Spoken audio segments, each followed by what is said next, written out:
जब जम्मू की एक लड़की भगवान कृष्ण को देखने के लिए वृंदावन आती है और उन्हें हर मंदिर में देखती है, पर भगवान श्री कृष्ण उन्हें साक्षात रूप में कहीं नहीं मिलते। फिर उससे कोई कहता है कि यदि भगवान श्री कृष्ण को साक्षात देखना है तो उन्हें वृंदावन के निधिवन में जाना होगा, क्योंकि वहाँ पर हर रात्रि को भगवान श्री कृष्ण आते हैं। वही श्री कृष्ण साक्षात रूप में मिल सकते हैं।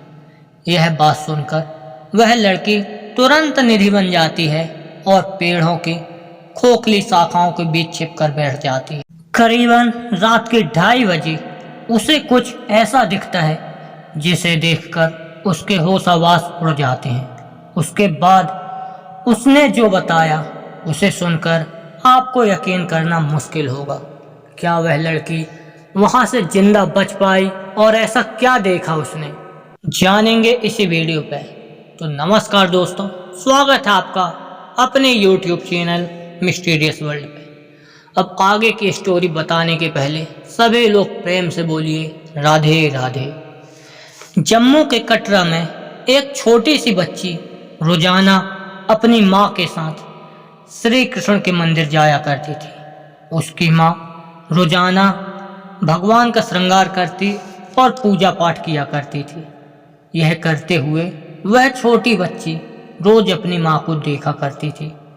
एक बार पूजा करते हुए उस बच्ची ने माँ से पूछ लिया, भगवान जी मुझसे कब बात करेंगे माँ?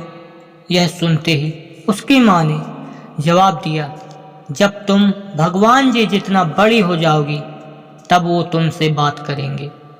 समय बीतता गया, वो बच्ची बड़ी हो गई और उसने अपनी माँ से पुनः पूछा, अब मैं बड़ी हो गई हूँ, क्या भगवान जी मुझसे बात करेंगे?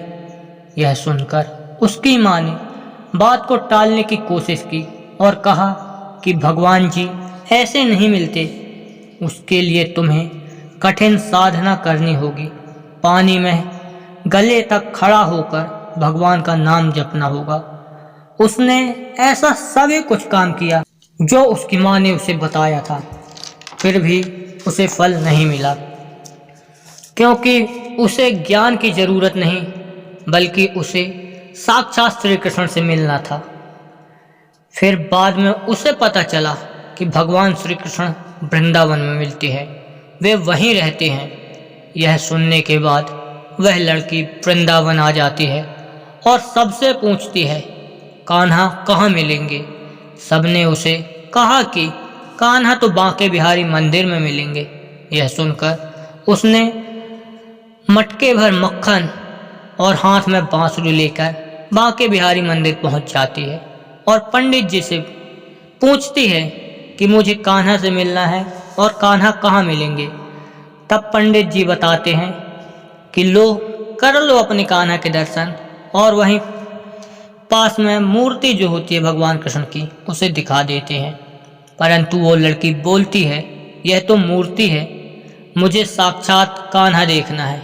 पंडित जी बोलते हैं, बेटा तुम्हें हर जगह सिर्फ मूर्ति ही मिलेगी। यह सुनकर वह लड़की बहुत उदास हो जाती है।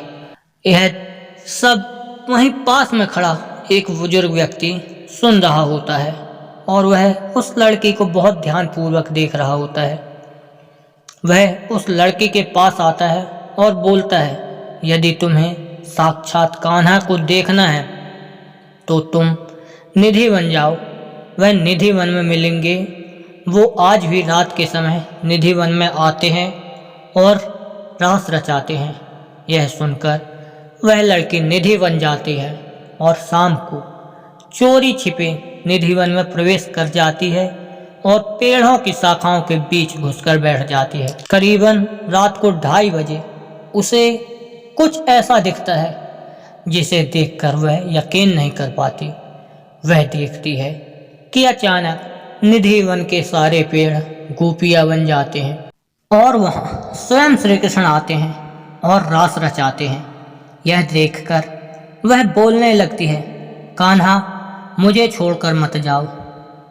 फिर श्री कृष्ण उसे कहते हैं, मैं तो हमेशा से तुम्हारे साथ था, मैं कभी तुमसे अलग नहीं हुआ, मैं हमेशा से ही तुम्हारे दिल में बसता हूँ।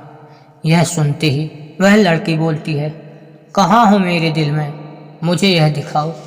उसके बाद कृष्ण जी ने उसे वह रूप दिखाया जिसमें वो कण कण में बसते हैं।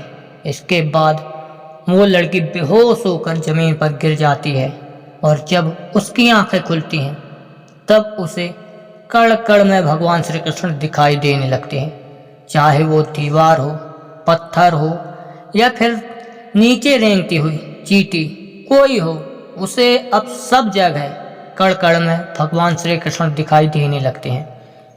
दोस्तों, आपको जानकर ये आश्चर्य होगा कि वो लड़की बाद में श्री कृष्ण से विधिवत शादी भी करती है।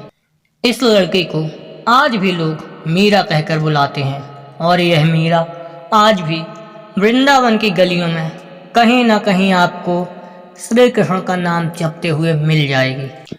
प्रेम से बोलिए राधे राधे। यह वीडियो आप लोगों को कैसी लगी? यदि पसंद आई तो वीडियो को लाइक करें, शेयर करें